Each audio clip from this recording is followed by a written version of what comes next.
you ever felt stuck, wondering why you can't seem to follow through? Maybe thinking something is wrong with you, and really just wanting to move forward, considering if real change is even possible? Hello, and welcome to Books to Better Your Life. If those are questions on your mind, this is the podcast for you. I'm Anne Brinkman with Better Your Life Coaching. I'm a personal growth book junkie who loves sharing my latest reads with you so you can be inspired to make change in your life. I share my takeaways from a self-development, wellness, or psychology book, then tell you how I put them into practice, and then give you a challenge to take on when you're ready. I also interview up-and-coming self-development and wellness authors to get their take on the best action-oriented and behavior change skills you can use to tackle life's challenges. Ready for change? Let's dig in. Our guest today is Sandy Johnson, an executive coach, career strategist, and author of the new book, Experience Not Required. Drawing on her background in corporate leadership and entrepreneurship, Sandy uses a customized coaching approach to help people find their way in workplaces where there isn't a playbook. She's also an athlete and adventurer. She summited Mount Kilimanjaro, completed 6 marathons, including the Boston Marathon, and even completed a 250-kilometer race across the Sahara Desert. For the Americans out there, that's over 155 miles. Her insights on career strategy have been featured in Forbes.com, in Canada's national daily newspaper, The Globe and Mail, as well as in the best-selling book by Tara Moore, Playing Big. She's a sought-after speaker, sharing her expertise with organizations from the National Judicial Institute to the University of Toronto. Her new book, Experience Not Required, is about trying new things that excite and scare you at the same time. It's about pursuing the experiences that your heart yearns for, those wishes you may be afraid to say out loud, even to yourself. Sandy brings curiosity, courage, and a belief that experience isn't required to make bold moves. She lives in Aurora, Ontario, with her husband and their black lab, Briar. Hi, Sandy. I'm so excited to talk with you today. Welcome to the Books to Better Your Life podcast. How are you doing today? I'm good. I'm so excited to talk with you, Anne. We're here to talk about your book, Experience Not Required. And I'm always so curious about what brought you to writing this book, and have you always wanted to write a book? I have always loved writing since I was a little girl. And when I was 11 years old, I was given a book called Harriet the Spy. And Harriet was 11, and Harriet was a writer. Well, she wanted to be a writer. And that just sealed the deal for me. That's when I decided that's what I'm going to do. And I loved writing all through school. One day I decided it's about time I became a real writer and became published. And I submitted an article to Forbes.com. It was based on my own experience and some advice I wanted to give as a career coach to those in transition. And I was both totally shocked and delighted when the columnist said, "Sandy, I'm going to run your piece." And that's when the whole thing became real. I can do this. So I wrote other articles, all based on my own experiences, athletic in nature, which also got published in national newspapers and other magazines. And then I decided, I think I should try something bigger. This came about, the book part came about, I'd run into a former classmate at a high school reunion, and she was telling me that she was writing. And I said, "What do you write?" And she said, in one word, memoir. It sounded very sophisticated and French because I'd never heard somebody refer to it quite like that. And she told me about a retreat that she'd been on in France that was hosted by a Canadian author, a memoirist. And I looked it up online when I got home, and I thought, that is for me. And I registered for this course. And very sadly, it was canceled due to COVID. But it was exactly meant for me. This is how to write a memoir. We're going to share our stories and our writing. So I took an online course with her anyway, and that's how it all got started. I decided, okay, if this is the instruction, I think this is what I can do. And that's how I started writing my book. What a wonderful journey. I love hearing about how those random interactions or pieces of intuition lead people onto these different paths. Starting with Harriet the Spy. I remember reading that when I was little too. I also tried being a spy at one point, but that didn't work out for me. Backup career then, huh? You've described this book as part memoir, part self-help, part adventure. What kind of books do you love to read?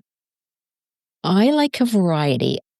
I like self-help books myself. As a career coach, I take a lot of inspiration from what others share. And some of those might include works by Marsha Reynolds and Leanne Davies and Muriel Wilkins, who are all what I would consider high profile and international coaches. And I get a lot from their learnings. I also really like Jodi Picoult, a prolific American author who writes novels that are based on real life situations, always topical in nature. And the one that I've enjoyed the most, I think, is her most recent book, By Any Other Name, which is a story about women not getting credit for their work, which is something that I'm particularly interested when I'm coaching female professionals. I've also really enjoyed Anne Lamott.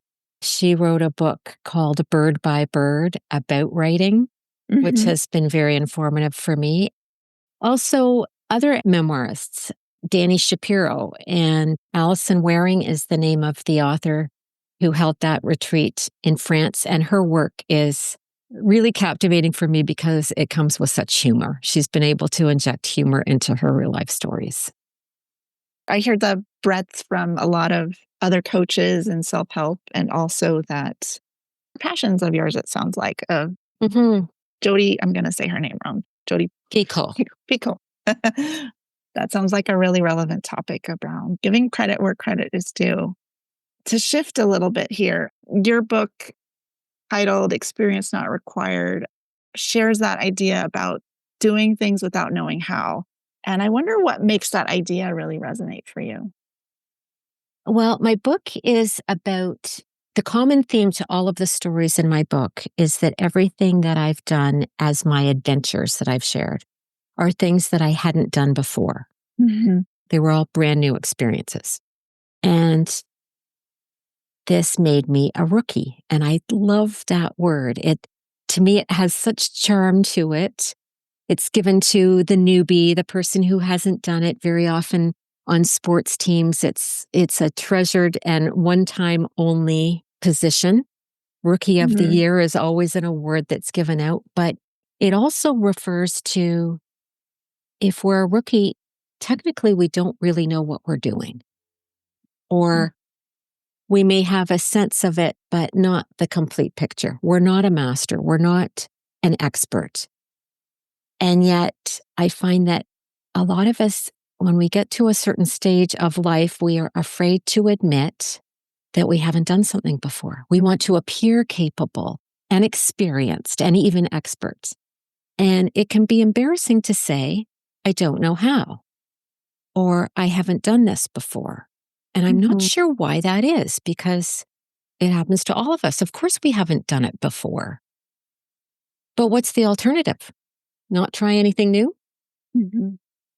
Or not go after what we want because we don't know how?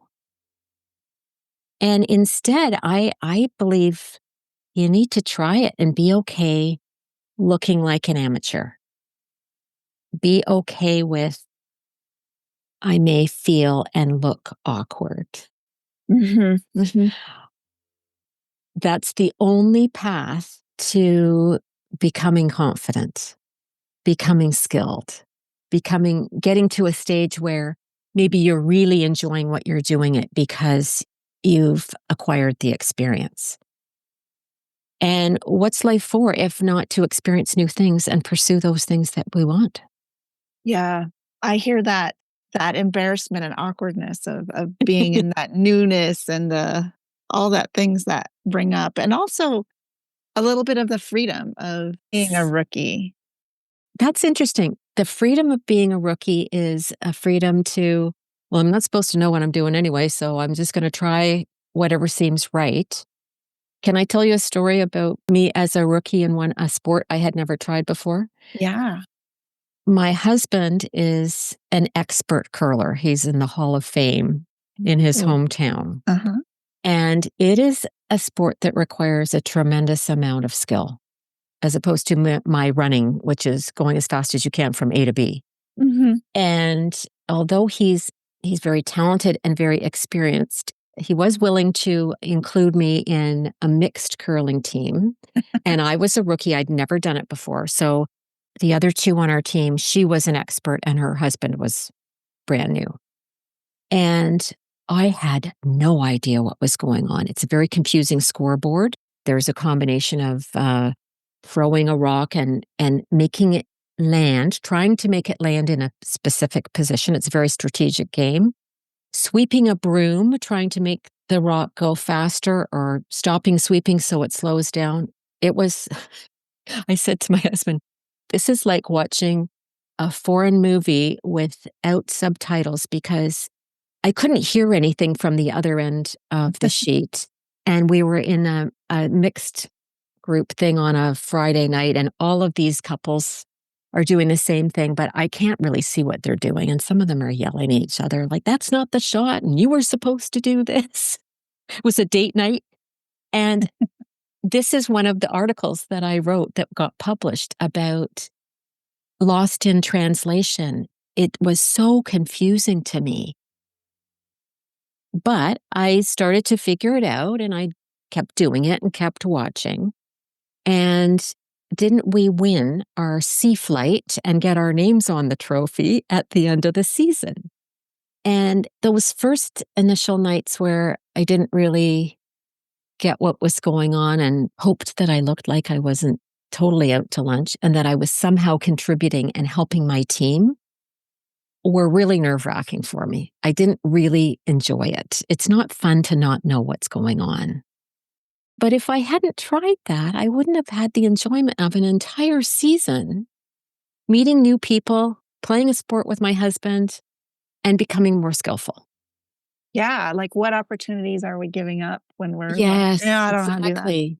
Yeah. That's what are you giving up by not being willing to not know and maybe demonstrate that you don't know? And people were so kind with their advice and so supportive of, oh, isn't it great that you're out? You're going to love it.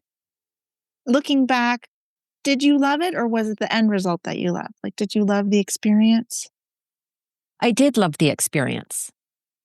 The first night was the most uncomfortable. I think they might have had one night for an hour giving the beginners some basics. Mm-hmm. I didn't love that first night, but every subsequent night I enjoyed it more. And that's what happens.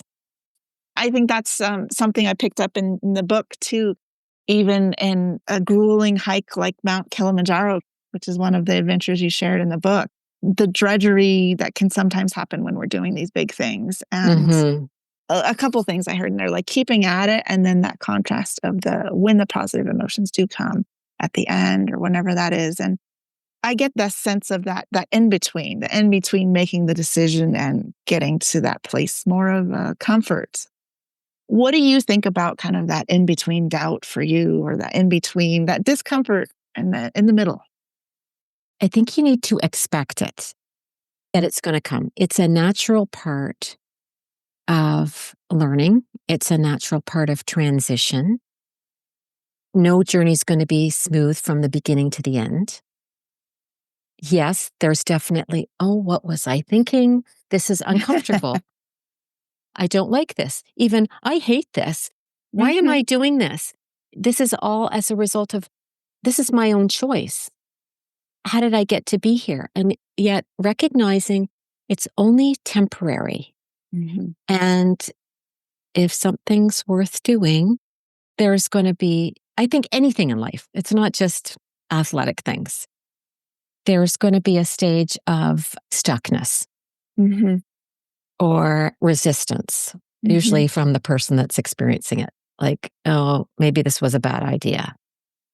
But what I've learned is if you keep going, that's when it translates to a feeling of confidence. Mhm. I can do this. Mhm. Confidence isn't something that you just decide you're going to feel. I need to feel more confident. It's a result of actually doing Mhm. the thing. It's a result of taking action on what it is that you want to feel confident about. Yeah. And as I hear you describe kind of that journey towards confidence, I hear so many places we can get stuck. We can just get stuck before even deciding to do something. Mm-hmm. So many times I think that really happens. Not even starting. And then we can get stuck once we do start and we realize that it's harder than we thought, or maybe that initial excitement has dropped down once we're in the reality of it. And I love that idea that you shared though of like knowing that it's temporary and that we can, Mm-hmm. it sounds like such an important part to recommit when we are in that stuckness of that. That's a great word, recommit. And remember why you wanted to do it in the first place. Mhm. That's when it's important that you know why you're doing it and not just get lost in the moment of this doesn't feel good. Mhm. Yeah. Many of the adventures you share in the book are what some people might describe as extreme, running in the Sahara Desert. What do you feel is the why for you that pulls you to those different adventures? To the extreme? Yeah. Well, it's interesting. I mentioned in the book that some of it was about trying to prove something. Mhm. And I've always been an athlete, so it's not surprising that they are athletic or physical in nature. But I really paid attention to what I heard about or learned about that was appealing. And this race that I did in the Sahara, I learned about from my boss who told me that he had done a race like this. There's actually a series of races held in different deserts. And as he was telling me, I never felt that same kind of, oh, I am so envious of his experience. That sounds amazing. Like it was big. Mhm. This series of races was the most challenging of endurance races on the planet or something. Mhm. And I just left it like that. I'd love to do that one time, or I wish I could do that. And then about a year later, he told me that there was another race, of which there were many. I think there were 5 in the series, and that he was thinking about doing it and maybe bringing other people along as part of a quote unquote team. There was no hesitation in my mind that that's what I wanted to do. And I recognize that it's extreme in nature. And that was reinforced when I, I heard the reactions from some of my friends and colleagues when I told them what I was doing. Is it wasn't just surprise, but sort of a curiosity that was incredulous. Why Mhm. would you want to do that? That sounds awful. Mhm. And it gave me a new lens to look at what was appealing to me. I didn't think it sounded awful at all. I thought it sounded so it made me feel exhilarated inside. It gave Mhm. me that buzz of excitement, both because it was extreme and because I'd never done it. And maybe that's a big part of what I like to do is I'm willing to try anything. Mhm. It doesn't mean I'll keep doing it, but I love the trying of something new and trying of something that might be a little bit different. But the trying something new is also, it's what adds to my craving for adventure and learning. Mhm. Yeah. I love learning something new or experiencing something new. And that's what makes me feel alive. As you described that exhilaration, I think that's such a feeling that many people want to go towards and stop themselves from even considering being exhilarated. Um, Hmm. and I hear that aspect lighting you up of like that newness and that adventure. And a lot of that comes alive in your book. And I wonder when, for those people who aren't pulled towards those extreme adventures, what do you want the message that they take away from your book to be?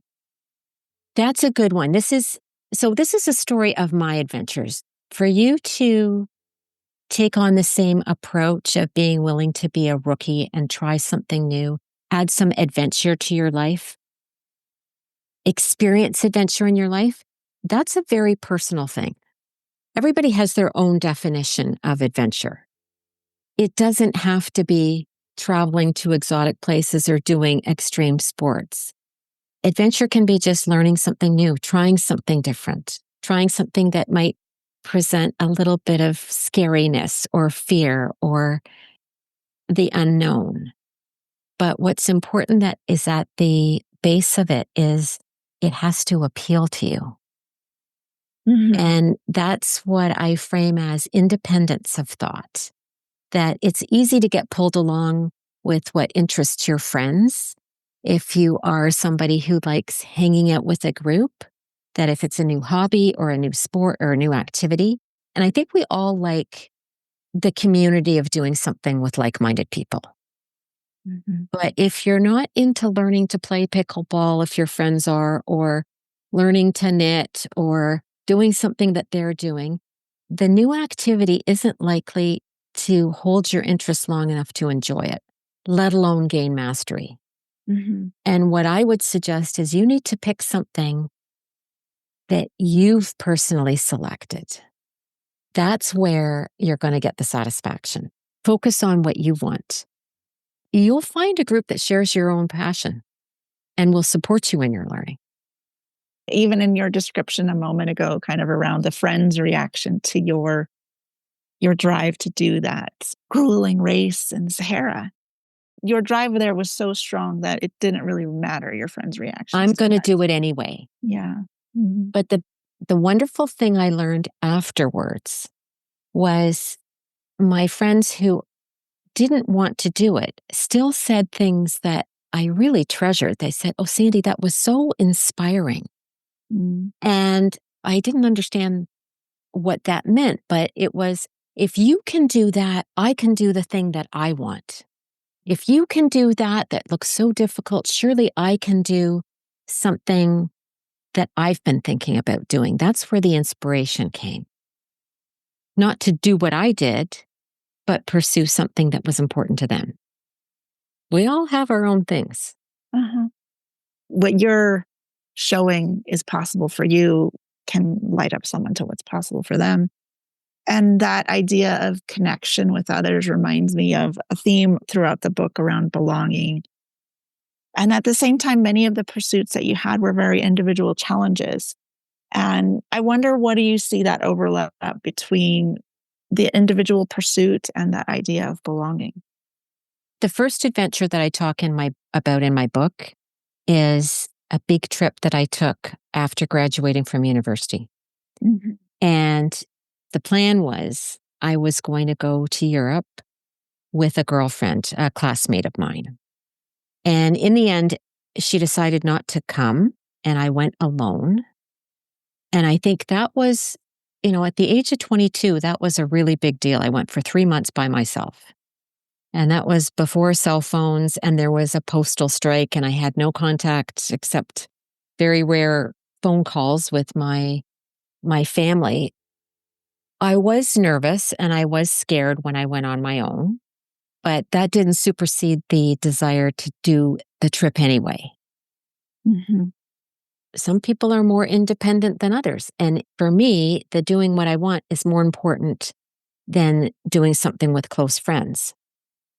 And what I found was, if I pursued something that I wanted, just as I mentioned earlier, if you do something you want, you'll find like-minded people. I've met so many amazing people in all of these adventures that weren't from home, that weren't from my close friend group, which was a huge part of the actual experience. The last chapter in my book, I go on an amazing hiking trip with a group of close friends from my neighborhood, people that I already knew. And for the first time ever, it wasn't an independent Sandy trip. Mhm. And somebody else had kind of spearheaded it and planned it. And I wanted to go. And it was completely different to go kind of riding along in the passenger seat. Somebody else had made the travel plans, and I loved the whole experience in a completely different way. I wasn't the navigator or the planner, and that was a rare experience of I'm on an adventure with other people who want to do the same thing. We've all decided together that this is what we want. I hadn't thought about that contrast until you just described it there, of starting alone and then ending the book on this totally different group adventure. Yeah, and so most of the adventures were solo in nature from the way they started. It doesn't mean I was alone. Mm-hmm. Big distinction.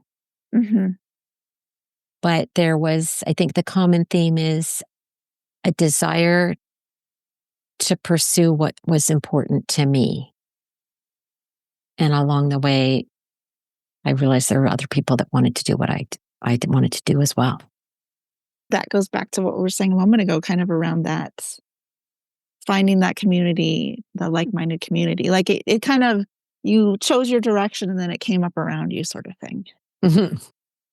Another wondering I have, another theme that I felt was in the book around being invisible or not being noticed, and also sometimes choosing to call attention to yourself. And I wonder now, as an author, what's your relationship to being noticed and drawing attention to yourself? This kind of makes me feel uncomfortable because you're right. There were times in the book where I felt invisible, that I wanted to be noticed. I wanted to be included in a particular trip, and I was kind of dismayed that I hadn't been considered. But I also really don't like self-promotion. And I know that's you have to talk about what you want. And earlier this year, I held a launch party for my book, which was really putting myself out there. And it was one of the best events of my life. So many friends and family were there, and they all came to see me and hear about my work. It was, my husband said, it's like a celebration of life, except you're there. It was really wonderful. And you don't often get to talk about what you do with a captive audience that wants to know. And that was a real gift. And I think it's something I have to think about more, is how can I be noticed if I don't share my work? I need to be braver about talking about what I'm doing and what I like doing and what I want to do. And that's advice I would give to everybody, which segues very nicely into, if there's something that you want to do that you've never done before, part of the process is talking about it. And talking about it after or before, or when do you see that talking about it being important? So after you've identified what it is that you want, where you may be inclined to shut it down because you think it's not possible. It's too late. I'm too old. I don't know how. I don't have enough experience. Those are just some of the excuses we come up with as adults because we know too much about logistics and what's realistic. I think it's really important to keep your mind just focused on what it is you want and shut down but how is this going to work? It's not time to talk about the process yet. Instead, create a picture, even in writing if you can, about why you want what it is and what it's going to look like or feel like or sound like or taste like. And paint a picture for yourself so it starts to become real in your mind without even thinking about the practicalities of it. That comes later. And it's not your job to figure all that out. It's your job to identify what it is you want. And then start just putting your toe in the water and experimenting with telling somebody, I've been thinking about taking this course. I've been thinking about traveling here. I've been thinking about learning this. And see what happens, because I guarantee that's where the process comes from. Somebody will say, oh, that's interesting. I know somebody who just did that. I've heard of that before. You should read this book or this article or listen to this podcast. Or somebody will refer you to someone else. And that's where the solutions come.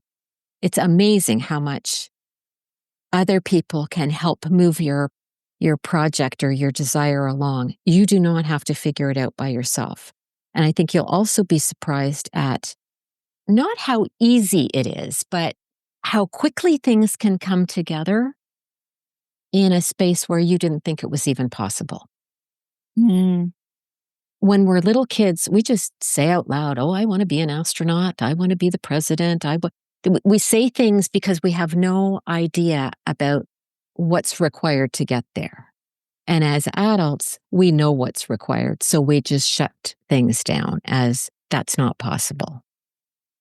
That's the problem. Yeah, that realistic perspective, that logical perspective is actually getting in the way. You have a quote in the book that I love, which says, adult common sense and knowledge can eliminate a lot of fun in our lives. And how much can that really stood out to me. And also in your answer there around what are we limiting when we Yes. bring the realistic side in. Mm-hmm. And I would suggest shifting your mindset to a more curious approach. Who else has done this? I guarantee you're not the only one that's thought of whatever it is. Mm-hmm. And I could do this too, or I can figure this out. Who else knows about this? I'm meant to do this. There's a quote which I think is just brilliant about when we're evaluating what we can and can't do is we undervalue that which we're good at and overvalue that which we're not. We put too much credence in, I don't know that stuff. Well, everybody that ever tried something new or invented something didn't know anything. We are figuring it out as we go along. Yeah, that really goes back to that idea of, we don't need to know the how up front, and the how is actually going to stop. That's what stops us. Exactly. Mm-hmm. Yeah. After writing this book, I'm curious what book is in you next, if you have any inspiration around that already.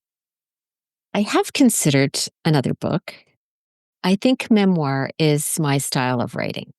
It's storytelling that stems from my own experiences.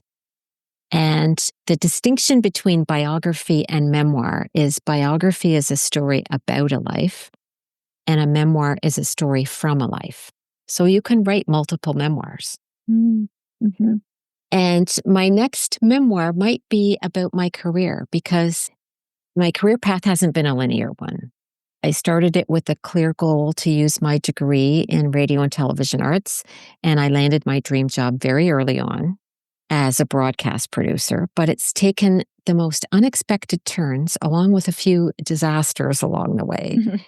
And as I now spend my days coaching professionals, helping them advance their careers in the direction of their choosing, I think my story is relevant.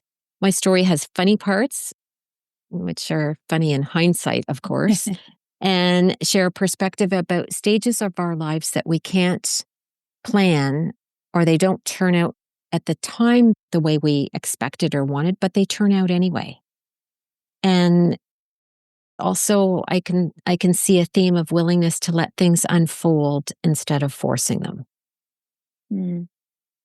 And I'm not in a rush to start this next one. I'm still appreciating the work that it took me to write the first one and just basking and celebrating in this.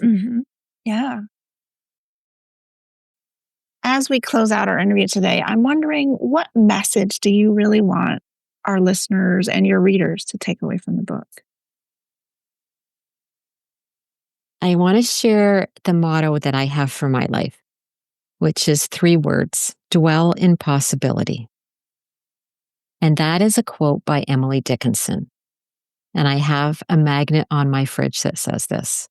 It's a daily reminder to be open and not to put our own self-imposed boundaries and parameters and rules around what is possible.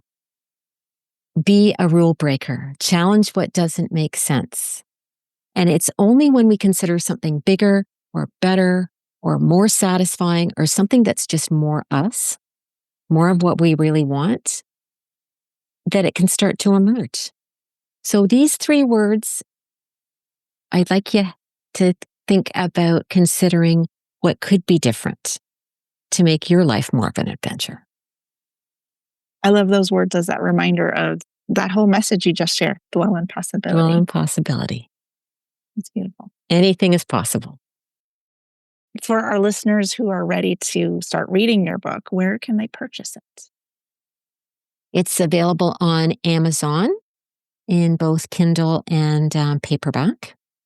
And I know that you're also a speaker and interested in about speaking about your book, using it as a workshop for professionals. How should people reach out to you about that? So you could go to my website, which is experiencenotrequired.ca. There's a contact form on one of the pages. Please send me a note and I would love to chat with you. Well, I so enjoyed our conversation here, Sandy. Thank you for sharing about the book. And I look forward to hearing our listeners and how they're inspired about your adventures and making them your own or taking on their own adventures. Thank you so much for having me, Anne. Thank you. Thanks for listening to Books to Better Your Life. If you could use some support on your own personal growth journey, please reach out. I'm an ICF certified life coach, and I help my clients with habits, mindset, confidence, and making what they want happen. I'm Anne Brinkman, and you can find me at www.betteryour.life. That's .life, not .com. Choose the contact option to send me a message and schedule a chat.